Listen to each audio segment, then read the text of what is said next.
Hello everyone. इथे आपण building कन्स्ट्रक्शनचा पहिला टॉपिक सुरू करत आहोत. तर पहिला टॉपिकचा सिलेबस आपण पहिल्या लेक्चरमध्ये डिस्कस केलेलाच आहे. तर पहिला टॉपिक आहे ओव्हरव्ह्यू ऑफ बिल्डिंग कॉम्पोनंट्स. त्याचा कोर्स आउटकम CO आहे identify the components of building structures. जसं मी सांगितलं होतं इंट्रोडक्शनमध्ये.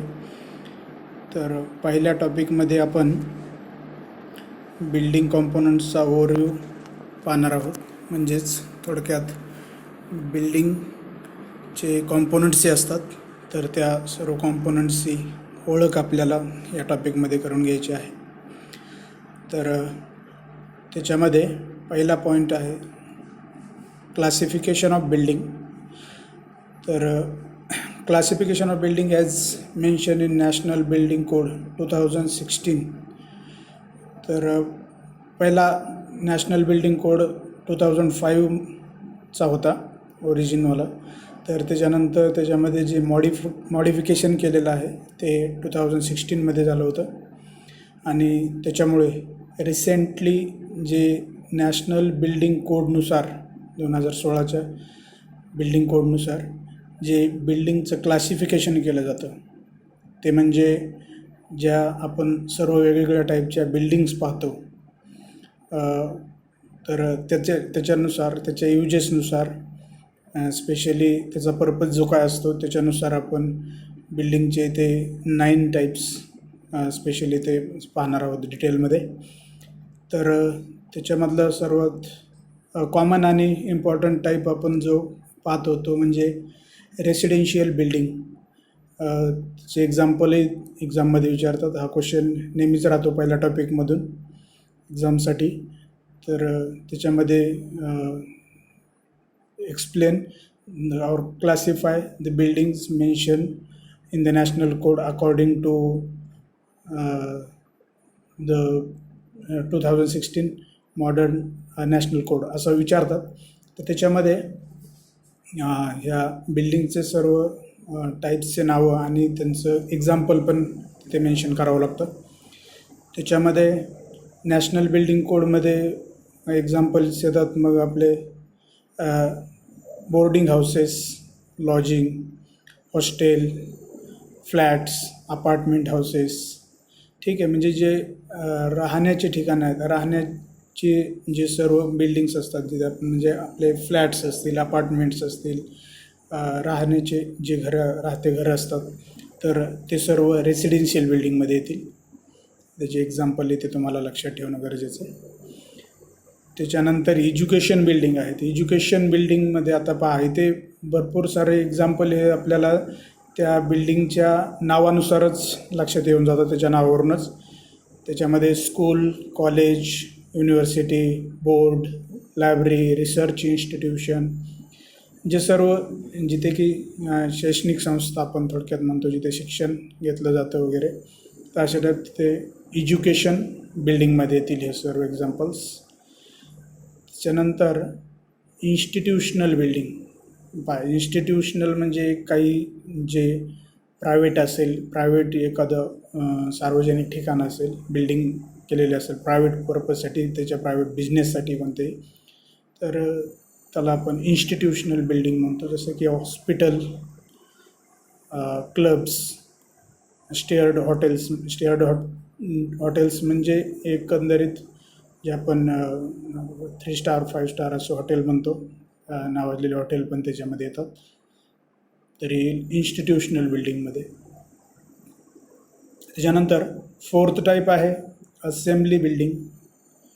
असेंब्ली बिल्डिंग म्हणजे थोडक्यात जे करमणुकीचे ठिकाणं असतात त्यांना असेंब्ली बिल्डिंग म्हणतो.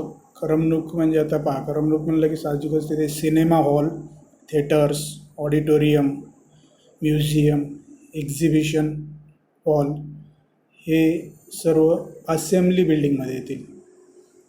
तर हे 4 टाईप इथे पाहिले आहेत आपण. तर पुढचा टाईप आहे बिझनेस बिल्डिंग, 5वा टाईप बिल्डिंगचा. त्याच्यामध्ये बिझनेस बिल्डिंग पहा, बिझनेस बिल्डिंग अजून वेगळी आहे. म्हणजे इन्स्टिट्यूशनल जी पाहिली आपण एज्युकेशनल असेल त्याच्यात बिझनेस बिल्डिंगमध्ये त्याच्यापेक्षा फरक आहे. त्याच्या एक्झाम्पलवरून लक्षात येईल. Shop, store, offices, bank, establishment म्हणजे एक स्वतःचा किंवा एक फार्म असेल की एक त्यांचा स्वतःच्या बिझनेससाठी जी काय दुकानं असतील, ऑफिस टाकलेलं असेल. बँक जरी बोललं तरी एक प्रायव्हेट असू शकते, गव्हर्मेंट बॉडी जरी असली तरी तो एक प्रकारचा बिझनेस असेल. त्याच्यामध्ये ते बिझनेस बिल्डिंगमध्येच येतील सर्व. तर हे एक्झाम्पल्स लक्षात घ्या. त्याच्यानंतर मर्कंटाईल बिल्डिंग.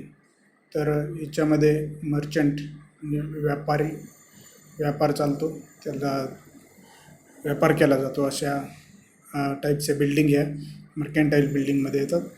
त्याच्यामध्ये shopping centre, departmental store, market building हे सर्व मर्कंटाईल बिल्डिंगमध्ये येतील. ठीक आहे. शॉपिंग सेंटर हे महत्त्वाचं एक्झाम्पल आहे तिथे. Market building.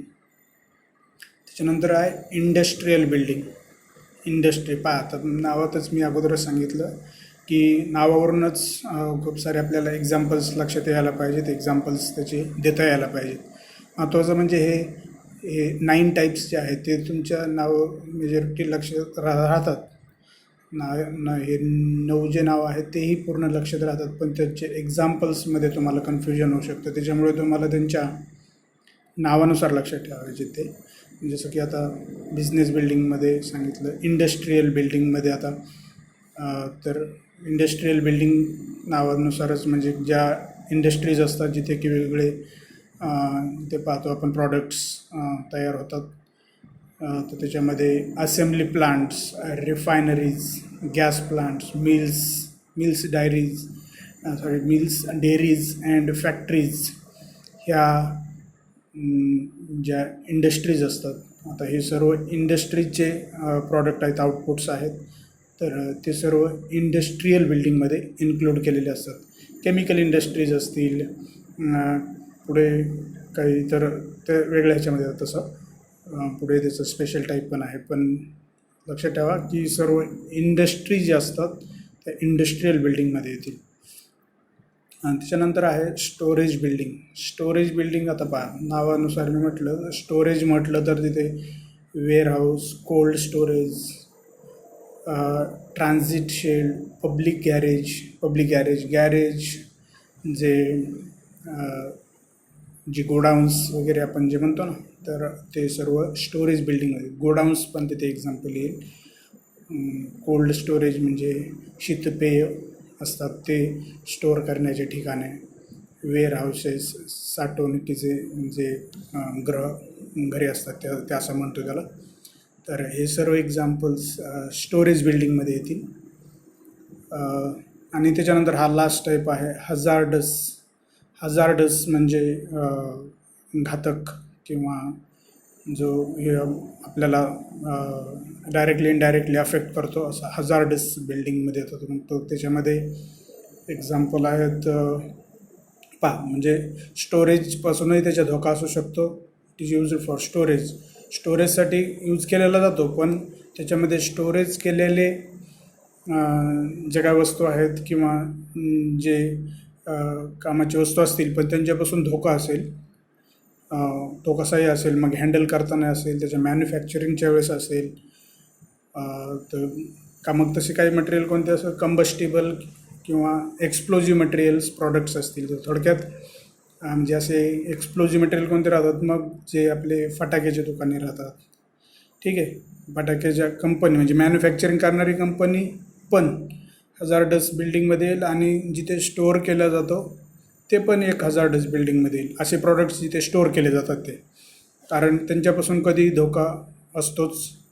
केमिकल्स असतील स्टोअर केलेले किंवा केमिकल इंडस्ट्रीज असतील हे किंवा हे जे एक्सप्लोजिव्ज असतील, जे आपले फटाके वगैरे तयार करण्याचे सर्व कारखाने, तर हे सर्व हजार्डस बिल्डिंगमध्ये येतात. तर असे हे 9 टाईप आहेत जे की आपण 2 स्लाईडमध्ये ते पाहिले डिटेलमध्ये. हा क्वेश्चन एकच क्वेश्चन आहे सर्व, तर पण फार इम्पॉर्टंट आहे पहिल्या टॉपिकमध्ये, कारण पहिला टॉपिक हा इंट्रोडक्टरी असल्यामुळे सिलेबस पुढे कमीच असणारे पॉईंटमध्ये आपण सिलेबसच्या व्हिडिओमध्ये पण पाहिलेले पहिल्याच.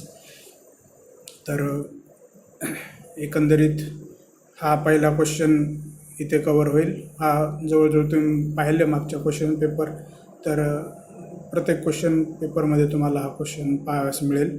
फार महत्त्वाचा क्वेश्चन आहे. तर तो क्वेश्चन कसा विचारला जाईल हेही सांगितलं मी अगोदरच.